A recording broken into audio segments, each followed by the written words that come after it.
Hello everyone. आज जो video मैं आपके साथ शेयर करने वाली हूँ वो वीडियो है आत्मरक्षण के बारे में। जी हाँ, आज के वीडियो में हम बात करने वाले हैं राइट ऑफ प्राइवेट डिफेंस के बारे में, जो कि आईपीसी के अंडर गवर्न होता है। ये सेक्शन 96 से लेकर 106 तक होता है, लेकिन आज के वीडियो में हम बात करने वाले हैं 96 से लेकर 102 के बारे में, जो कि प्राइवेट डिफेंस ऑफ बॉडी के बारे में बात करेगा। आज हम इंडिविजुअल बॉडी और अनदर पर्सन के बारे में बात करेंगे, और नेक्स्ट वीडियो में हम प्राइवेट डिफेंस अब प्रॉपर्टी के बारे में बात करेंगे। प्राइवेट डिफेंस जो होता है वो किसी भी व्यक्ति का अधिकार होता है, और इस अधिकार को हम किस एक्सटेंट तक इस्तेमाल कर सकते हैं आज के वीडियो में हम वो जानेंगे। आज हम ये भी जानेंगे कि क्या किसी की हत्या करना खुद को बचाने के लिए प्राइवेट डिफेंस के अंडर आ सकता है। तो देखते हैं आज के वीडियो को। जैसा कि मैंने बताया, ये जो लॉ है ये प्राइवेट डिफेंस का एक पर्सन के लिए भी है और प्रॉपर्टी के लिए भी है।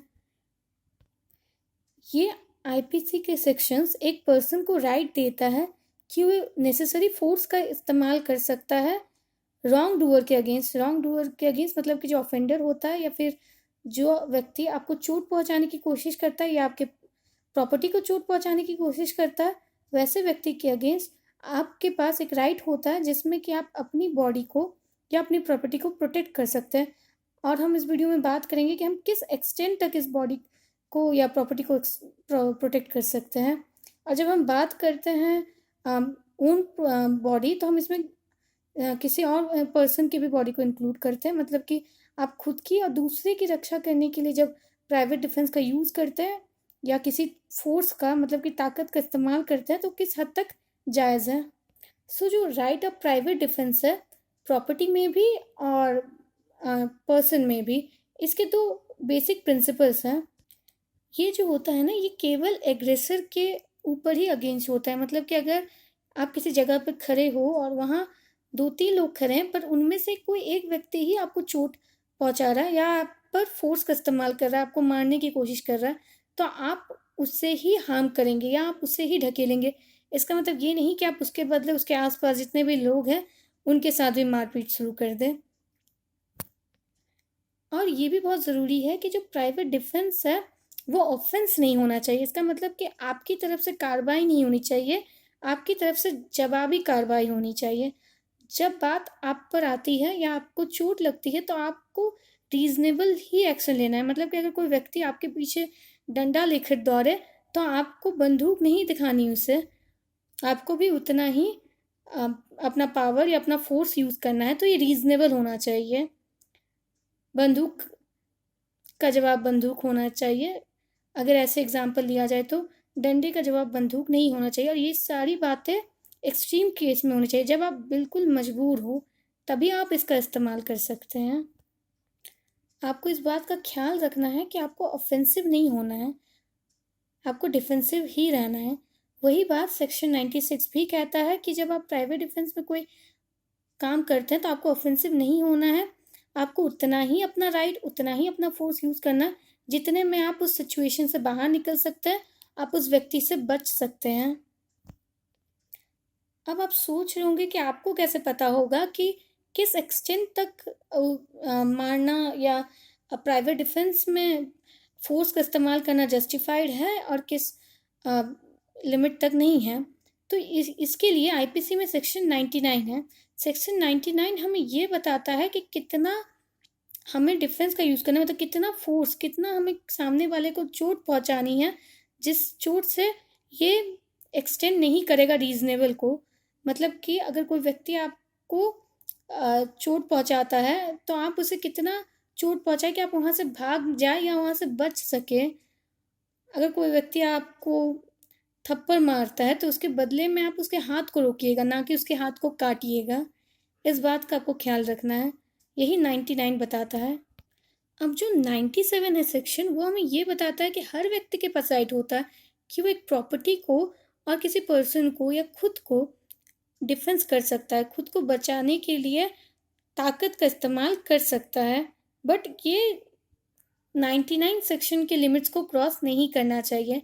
जो रिस्ट्रिक्शंस है सेक्शन 99 के द्वारा, उससे आप पार नहीं कर सकते। इसका मतलब कि आप जो भी फोर्स यूज़ करेंगे वो रीजनेबल होना चाहिए, जस्टिफाइड होना चाहिए, वो ऑफेंस से ज़्यादा नहीं होना चाहिए।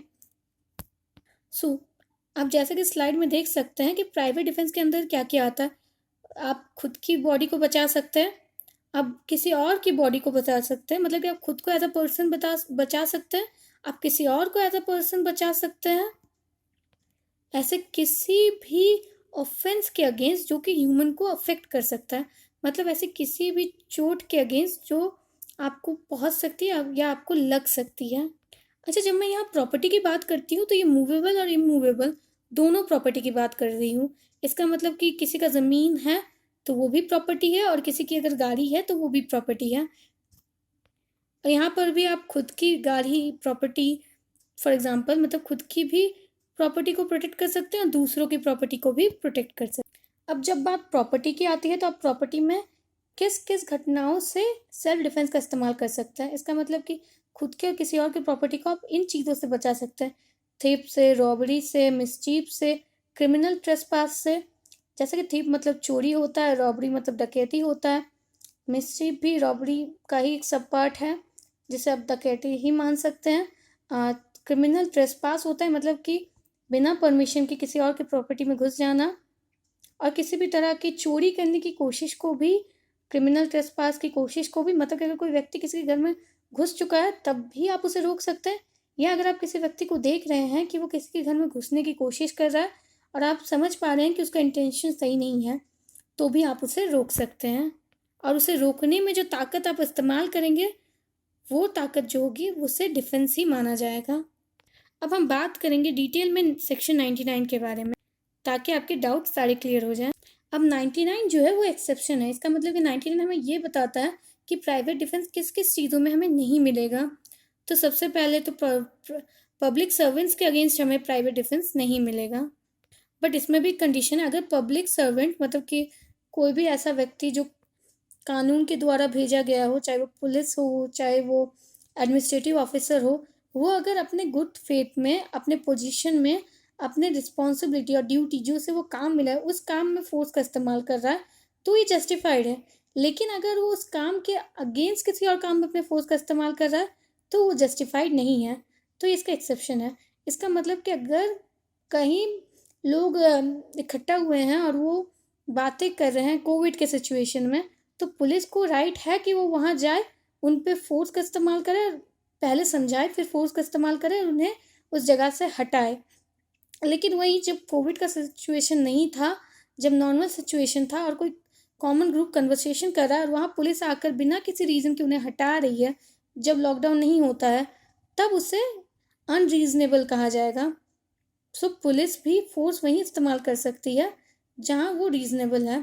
तो अगर ऐसे सिचुएशन में जहाँ पुलिस को फोर्स नहीं इस्तेमाल करना चाहिए और वो फोर्स इस्तेमाल कर रही है, तो वहाँ आप प्राइवेट डिफेंस यूज़ कर सकते हैं। बट इन जनरल जो पुलिस होती है, जो पब्लिक सर्वेंट्स होते हैं, वो वहीं फोर्स इस्तेमाल करते हैं जहाँ उनके पास राइट होता है, तो उस केस में आप उन्हें नहीं रोक सकते। बट अगर उन सिचुएशन के बाहर वो यूज़ कर रहे हैं तो आप ज़रूर रोक सकते हैं। अगर पुलिस आपके साथ मिसबिहेव करता है, अगर आपको बिना किसी रीज़न के आपको रोकता है, आपके साथ बदतमीज़ी करता है, तो खुद का बचाव आप कर सकते हैं। अच्छा, जैसा कि पब्लिक सर्वेंट कहा गया, सेम वो भी होता है जो सेकेंड ऑप्शन है कि अथॉरिटी और डायरेक्शन के अंडर में अगर कोई काम कर रहा है, मतलब कि अगर जैसे कि बहुत सारे स्टेट्स में पारा पुलिस होते हैं या फिर दूसरे भी जो सब सर्वेंट्स होते हैं पब्लिक के, तो उनको भी जो डायरेक्शन मिलता है और वो अपने डायरेक्शन के हिसाब से काम कर रहे हैं। अगर कोर्ट किसी को परमिशन देता है कि आप जाकर किसी की प्रॉपर्टी सील कर दो, तो वहाँ आप प्राइवेट डिफेंस नहीं यूज़ कर सकते कि मेरे को प्राइवेट डिफेंस ऑफ प्रॉपर्टी है, आप कैसे मेरी प्रॉपर्टी में आ रहे हैं, आप कैसे मेरी प्रॉपर्टी को हाथ लगा रहे हैं। यहाँ आप इस्तेमाल नहीं कर सकते क्योंकि कोर्ट उसे जस्टिफाई कर रहा है, राइट दे रहा है कि वो आपकी प्रॉपर्टी में जाए और आपकी प्रॉपर्टी को सील करे। बट वैसा ही अगर कोई व्यक्ति बिना किसी परमिशन के, चाहे वो पब्लिक सर्वेंट हो, चाहे वो कोई अथॉरिटी के अंडर हो, आपकी प्रॉपर्टी में आता है, आपकी प्रॉपर्टी को ट्रेसपास करता है या आपकी प्रॉपर्टी में सील लगाता है, तो वो जस्टिफाइड नहीं है और आप उसके लिए कोर्ट भी जा सकते हैं। ऑफ कोर्स आप कोर्ट जा सकते हैं। अच्छा, एक और ज़रूरी बात है, अगर आपके पास टाइम है कि आप फ़ोन कर सकते हैं, आप रेस्क्यू के लिए किसी को बुला सकते हैं, पुलिस को बुला सकते हैं, एडमिनिस्ट्रेटर को बुला सकते हैं, तो उस सिचुएशन में आपके पास राइट टू प्राइवेट डिफेंस नहीं है। इसका मतलब ये है कि अगर कोई व्यक्ति आपको मारने आ रहा है और आपके सामने ही पुलिस स्टेशन है, तो आप बदले में उसे मारने नहीं जाएंगे, आप पहले पुलिस स्टेशन जाएंगे। या फिर अगर कोई व्यक्ति आपको चोट पहुंचाने की कोशिश कर रहा है, लेकिन उससे पहले आपके पास ऑप्शन है कि आप पुलिस को फ़ोन कर सकते हैं, आप किसी से मदद मांग सकते हैं, किसी अथॉरिटी से। तो उस सीन में भी आप प्राइवेट डिफेंस नहीं यूज़ कर सकते हैं। जब आप हेल्पलेस होते हैं, आपके पास कोई ऑप्शन नहीं होता, तब आप प्राइवेट डिफेंस यूज़ कर सकते हैं। तो जब आपके पास सफिशिएंट टाइम होता है आप नहीं यूज़ कर सकते, बट जब आपके पास सफिशिएंट टाइम नहीं होता, आपके ऊपर अचानक से हमला होता है और तब आपके पास कोई ऑप्शन नहीं होता, उस सिचुएशन में या पुलिस ऑफिस, पुलिस स्टेशन या फिर कोई भी एडमिनिस्ट्रेटिव आपसे बहुत दूर है या आपको रिस्पॉन्स नहीं दे रहा है, उस सीन में आप यूज़ कर सकते हैं प्राइवेट डिफेंस। देखिए, जैसा कि मैंने आपको कहा कि क्वांटम ऑफ हार्म जो होता है, मतलब कि जो क्वांटिटी होता है, जितना आप हार्म पहुंचा रहे हैं, जैसा कि मैंने आपको पहले भी कहा कि कोई अगर आपको डंडा लेकर मारने आ रहा है तो आप उसको चाकू या बंदूक नहीं दिखा सकते। तो आपको उतना ही फोर्स यूज़ करना है जितना फोर्स वो सामने वाला व्यक्ति यूज़ करे। इवन अगर उससे भी कम फोर्स में काम बनता है तो आपको वो करना है। आपको उसके फोर्स को एक्सटेंड नहीं करना, आपको उससे ज़्यादा फोर्स इस्तेमाल नहीं करना है। अच्छा, एक और ज़रूरी पॉइंट मैं आपको बता दूं कि अगर कोई व्यक्ति आपको हार्म पहुंचा रहा है और उस वक्त आप उस जगह से भाग निकलते हैं, तो इसके बाद आप प्लान करके बहुत सारे लोग बुलाकर या फिर अपना एक ग्रुप बनाकर या फिर अपने साथ कोई हथियार ले जाकर उसको मार नहीं सकते। क्यों? और अगर आप ऐसा करते भी हैं तो ये प्राइवेट डिफेंस के अंदर नहीं आएगा, क्योंकि आप जब वहाँ से भाग जाते हैं तो आप वहाँ से आप रेस्क्यू हो जाते हैं और उसके बाद आपके पास ऑप्शन होता है कि आप पब्लिक सर्वेंट को जा सकते हैं, आप पुलिस को कॉल कर सकते हैं, आप अपने हेल्प मांग सकते हैं। फिर सोच समझी हुई वो प्लानिंग कहलाएगी और अगर आप उस व्यक्ति को मारते हैं तो वो मर्डर भी हो सकता है। तो वो सेल्फ डिफेंस किसी भी एंगल से नहीं होगा, या ग्रीवांस हर्ट हो जाएगा या हर्ट हो जाएगा, तो जस्टिफाई नहीं होगा।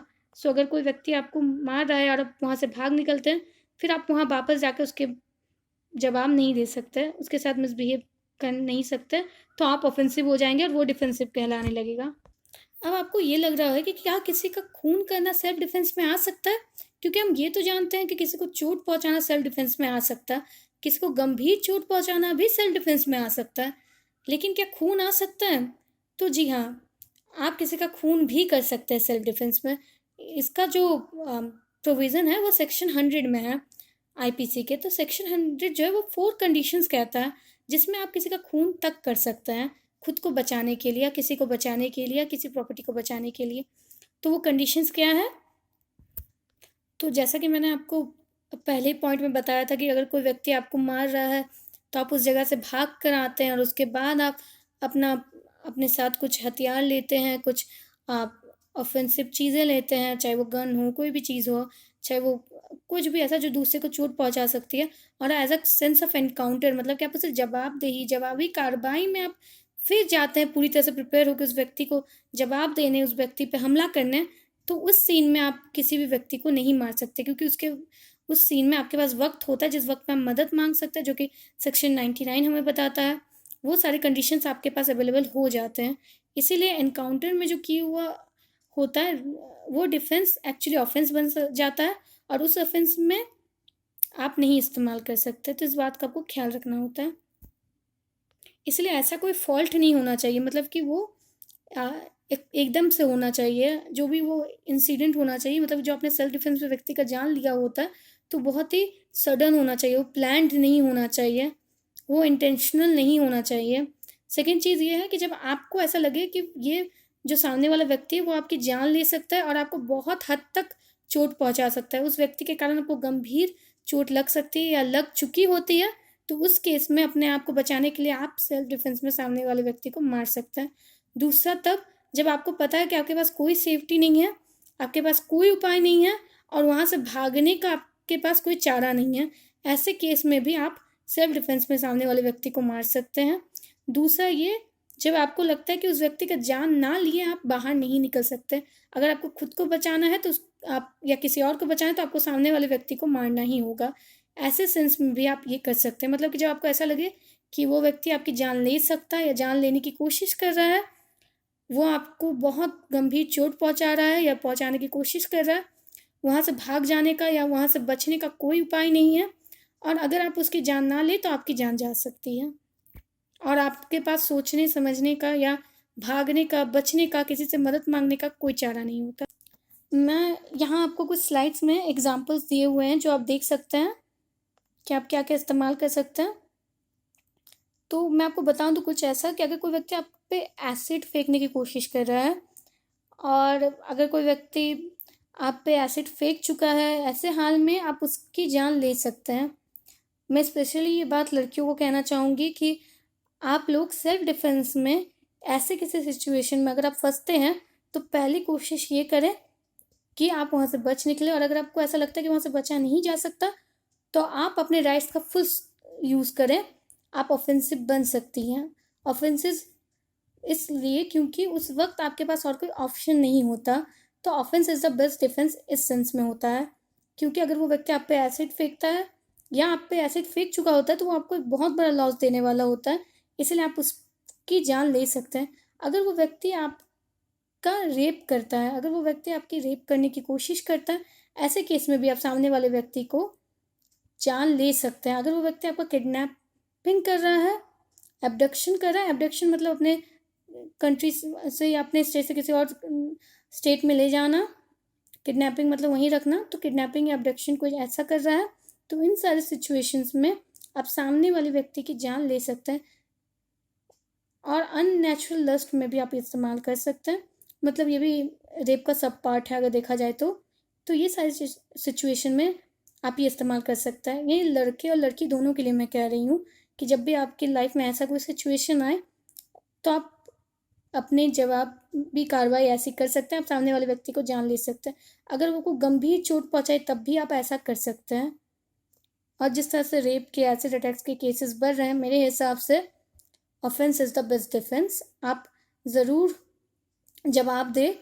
अगर आपको सामने वाले व्यक्ति की जान भी लेनी पड़े तो आप पीछे ना हटे, क्योंकि अगर वो आपका रेप कमिट करता है, आप पे एसिड फेंकता है या आपको गंभीर चोट पहुंचाने की कोशिश करता है तो ये बेहद ज़रूरी है। जैसे कि आपने देखा कि जो सेक्शन 100 है वो बहुत एक्सट्रीम सीन में होता है, और वो जो होता है वो लास्ट ऑप्शन होता है। और आपने वो केसेस भी देखे हैं, जो केसेस होते हैं वो जनरली सेक्शन 18 उन केसेस में इस्तेमाल होता है जिसमें कि पनिशमेंट जो होती है मोर देन 7 ईयर्स होती है, उम्र कैद हो सकती है, अगर आप कानून के हाथों आते हैं तो आप पे फांसी की सज़ा हो सकती है। वैसे केसेस में जो होता है आप सेल्फ डिफेंस में सामने वाले व्यक्ति की जान ले सकते हैं, जहाँ की लाइफ इम्प्रिजमेंट होता है, मतलब 14 साल की जेल हो सकती है, उम्र कैद हो सकता है, 7 साल से ज़्यादा की सज़ा हो सकती है, जहाँ की फांसी तक की सज़ा हो सकती है। वैसे केसेस को एक्सट्रीम केस कहा जाता है, और उस सीन में आप खुद को बचाने के लिए सामने वाले व्यक्ति की जान ले सकते हैं। बट जान लेना एक्सट्रीम केस होता है और हमेशा ये ऑप्शन नहीं आप यूज़ कर सकते, और करना भी नहीं चाहिए। तो हम दूसरे ऑप्शन को देखते हैं, वो है सेक्शन 101, जहाँ कि आप सामने वाले व्यक्ति को चोट तो पहुँचाते हैं बट उसकी जान नहीं लेते हैं, क्योंकि आपका अल्टीमेट एम तो उस जगह से बचना होता है। आपको कोई बदला लेना नहीं होता। कोई मूवी नहीं चल रही साउथ इंडिया की, तो हमें हमारा अल्टीमेट एम है कि हम बच सकें। तो ये सिंपल सी बात है। जो हमने सेक्शन 99 देखा था, हमें उस लिमिट को फॉलो करना है, हमें एक्सेस पावर नहीं यूज़ करना, हमें रीजनेबल फोर्स यूज़ करना है। और रीजनेबल फोर्स में अगर ग्रेवियंस हर्ट होता है, मतलब कि थोड़ा सा ज़्यादा चोट लग भी जाता है, गंभीर चोट भी लग जाती है, तो ये जस्टिफाइड है। बट 99 को हमें क्रॉस नहीं करना। अगर सामने वाला बंदूक दिखा रहा है तो हम तभी हमें उतना फोर्स इस्तेमाल करना है, वरना हमें कम फोर्स में ही काम करना है, इन सेंस कि हमें इतना ही हर्ट करना है जितना जस्टिफाई कर सके हम कोर्ट में।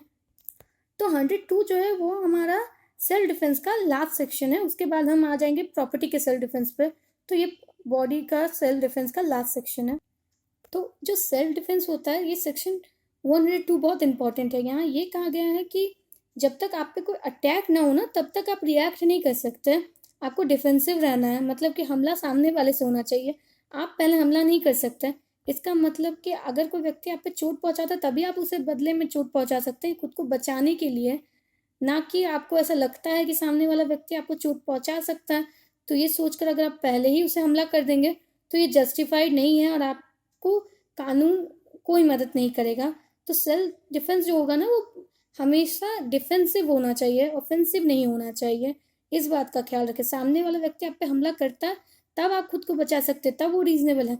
अगर कोई व्यक्ति बहुत दूर से आपके पीछे चाकू लेके आ रहा है और आप उससे बहुत दूर खड़े हैं, तो आप अपने घर का दरवाज़ा बंद कर सकते हैं। आपको कोई ज़रूरत नहीं है उसको बदले में गोली मारने की या दौड़ के उसके पास जाने की। ये एज एग्जाम्पल मैं आपको बता रही हूँ कि अगर आपको दिख रहा है तो आप वहाँ से बचने की कोशिश करेंगे, आप पहले ही ऑफेंसिव नहीं होंगे।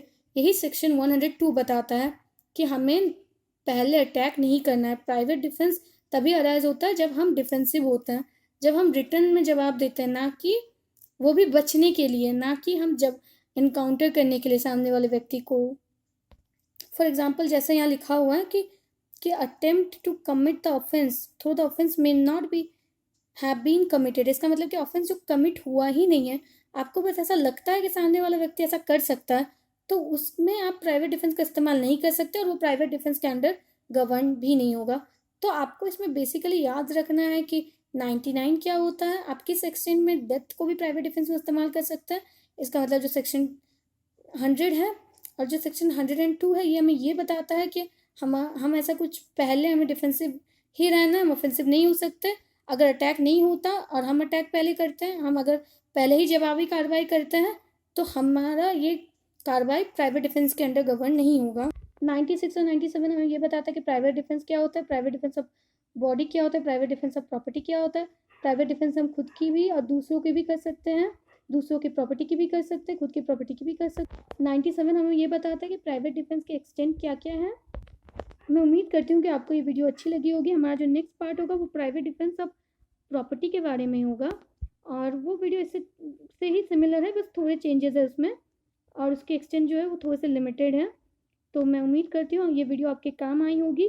अगर आपको कोई भी सवाल पूछना है तो आप कमेंट सेक्शन में पूछ सकते हैं, और आप अपना सपोर्ट दिखाने के लिए हमें सब्सक्राइब कर सकते हैं, हमें लाइक कर सकते हैं। मुझे बहुत अच्छा लगेगा अगर आप हमें सपोर्ट करेंगे, क्योंकि तभी मैं ऐसे वीडियोस बनाऊंगी ताकि और भी ज़्यादा लोगों लॉ से अवेयर हो। क्योंकि मेरा अल्टीमेट एम ये है कि मैं लोगों में नॉलेज फैलाऊँ, लोगों को पता चले कि लॉ क्या चीज़ है, और लोगों को मिसयूज़ ना किया जाए, लोग अपने राइट्स का यूज़ कर सकें। इसीलिए kindly like, comment and subscribe अगर आपको ये वीडियो अच्छा लगा, और ऐसे ही और वीडियोज़ के लिए कीप वॉचिंग, और अब बेल आइकन को भी प्रेस कर दीजिए। Thank you.